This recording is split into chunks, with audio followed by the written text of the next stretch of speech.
See these pelicans. They're pretty cool. I mean, very majestic type of birds, you know. They're cool.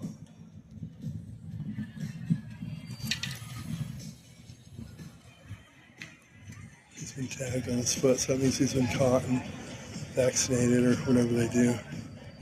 Pretty cool looking though. I mean, they can handle heavy winds, like stormy weather when other birds have to, they'll call it quits. They're still out there in the sky, yeah. Tell by his feathers and stuff, they've adapted to all kinds of weather.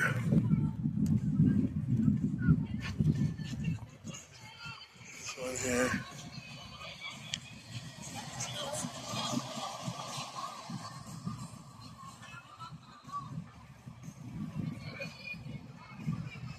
Pretty cool.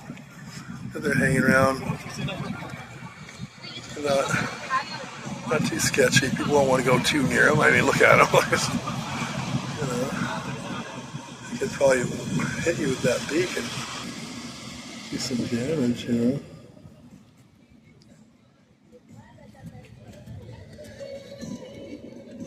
Hey there. Pretty cool. Often you see that, right? Pelican right up close. They're waiting for someone to throw them an anchovy or, you know, they're seeing this guy's fish. You should toss a few of these. I would.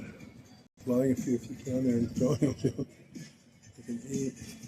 Oh, there he goes. See, one go, whoa, he's ready to fight his buddy off. It's his. So, one gulp.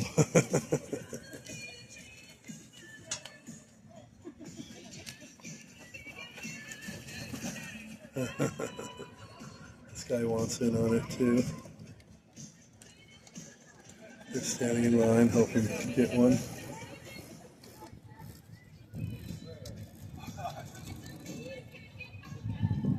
Hopefully he'll throw him one. I think he's going to now. Maybe not. Let's bring the box with him. He knows he may turn his back and I'm sure they've done it before. You turn your back and there go your fish, you know. If those are bait or what the people caught bait. So they're catching fish. Not really for a good meal for these guys, you know. So pretty cool.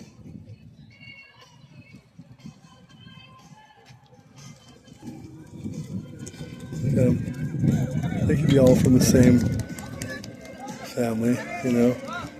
All three brothers or two brothers and sister. We can't tell. They could tell. Animals know male from female from each other. We can't, you know. I wouldn't know how to. I'd say the smaller one in the middle would be a female. Sometimes the female's a bigger bird. You just never know.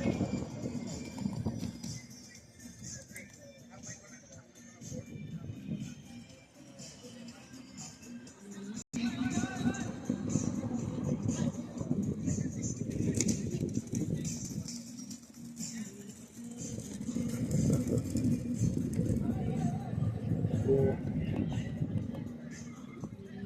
Little ducks, see they got just like the fins, surf fins, duck feet, same look. I mean, that's when they dive bomb in the water, so they can do a lot of kicking power and move along quite quickly underwater. This is big birds. I would hate to be dive bombed if I want to imagine. And they plunge right into the water and get the fish every time.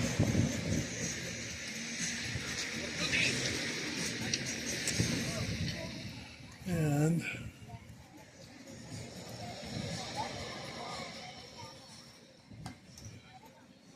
it's a good thing. It's all friendly people here, just trying to come somewhere and spend time with their families and stuff. positive thing. Fishing, I'm not into it. I can't handle watching them die in a bucket breathing for water. Some people don't see it that way. They see a fish flopping, then not flopping, but they say like suffocating. So a lot of people don't even eat them. These guys probably don't like fish sometimes. They find fish in foil in the freezer, be there for years, you know, so never ate them.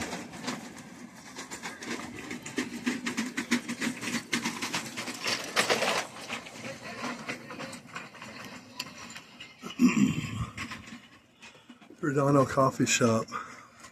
Come here for the omelet. $1.99 mackerel omelet.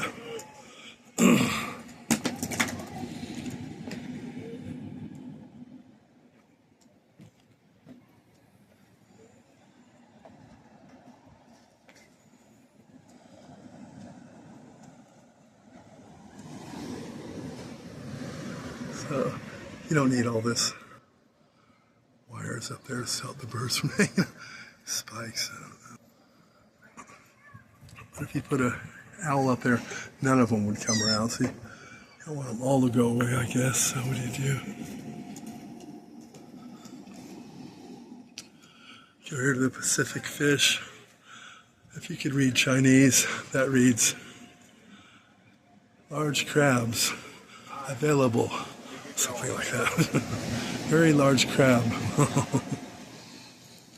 I know a girl that she used to give them away, you know. She'd catch them, give them away. She had like cages set up down there. Catch them for fun. Catch them, release them like that.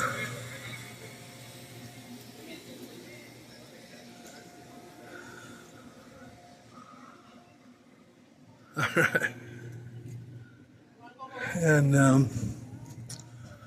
cappuccino and smoothies, and here we got ice cream and yogurt.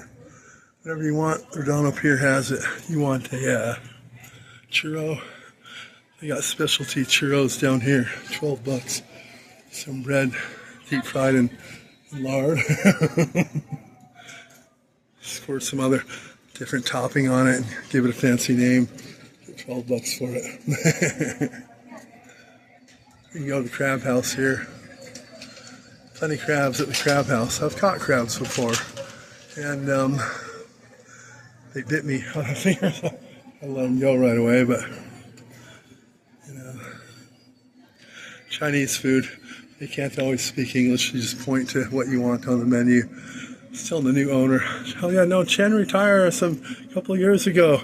So you know your place is named after, because Chen, if you went to his, you know, little depiction of Charlie Chaplin, like right down here, little hat on, a little cane, like striking a pose, whatever he did.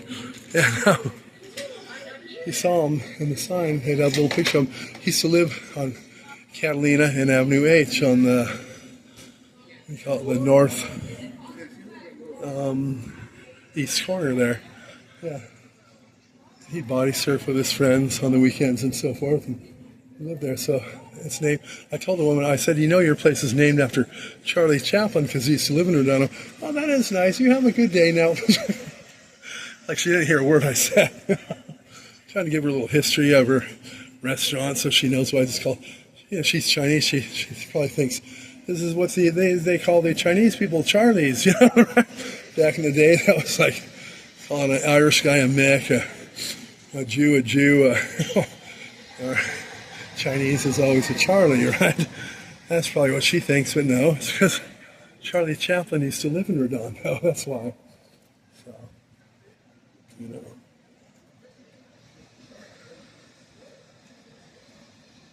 She didn't hear a word I said. That is nice. You have a good day now. Okay. I mean, it'd be nice to know the background of your restaurant, you know. You can tell people, oh yeah, well, Charlie Chaplin used to live in Redondo Beach. Oh, I see. But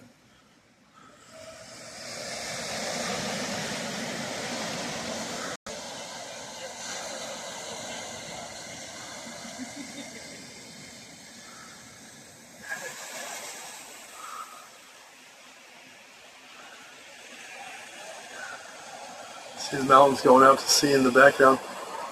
Summers I've been to, they don't go too far out, but they're really high. Others are really high and go way far out. Others are not too high and go way far out. It just depends. It looks pretty high here. I can't, because of the weather, you can't see how far they actually go. The horseshoe here, I mean, there's consistently a little sand here at the beach back when I was younger, a kid who would go the horseshoe sometime. You were younger, then you got wiser and knew not to. And I don't know, for some reason, it wasn't cool to go the horseshoe to go to the beach, you know? There was sand here, the tide didn't come all the way up, not until the recent 20 years or so did it start doing that. But there used to be a beach there all the time. Sand layout, you know, but by the time I was made of going into the 4th grade now, no more of that. It wasn't cool. Just something about it. No kids went there. It wasn't, you didn't look cool if you said, oh yeah, I go to the horseshoe. There used to be people surfing in the horseshoe here and the whole bit, catching waves even, but you know, a few years ago I saw some guys surfing out here. I only waited about 3 minutes. It looked like there's waves coming in there over by the pylons here, like they're looking to shoot the pier, which if you know how to surf, it's not as hectic or hard as you might think. It seems scary. If you're a beginner, it's not good, but someone knows how to surf, you know how to avoid the pylons, trust me, easier than you think. Good picture here. Center it more.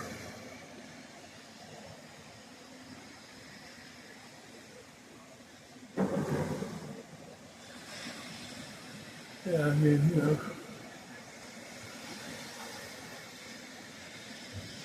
like you know how to avoid, you know how to take off and avoid the pylons.